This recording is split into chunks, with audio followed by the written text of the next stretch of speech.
Ուկրաինայի անվտանգության երաշխավորը գիտեք ով է։ Լուրջ եք ասում։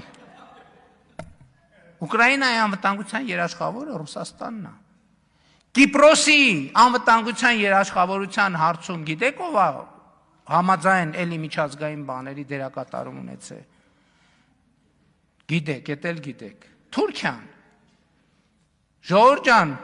մենք 2020 թվին ունեցել ենք, թե չենք ունեցել անվտանգության երաշխավոր։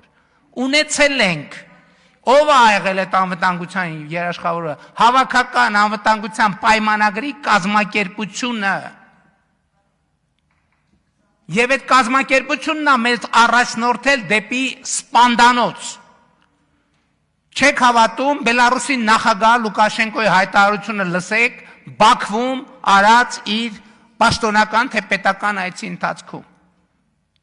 Հիմա քանի որ մենք դուրս ենք եկել դեպի կառափնարան տանող ճանապարհից, մեզ ասում են, որ ոնց այսուր եք գնում, ոնց մի րոպե, բա դուք բան եք, ես այդ պատմությունն էլ մի օր պետք է երջանկահիշատակ չեմ պատմել, չէ, հրապարակային, երջանկահիշատակ Հռոմի պապի հետ իմ ունեցած խոսակցությունը, հրապարակային պատմել է, մի օր հրապարակային էլ կպատմեմ։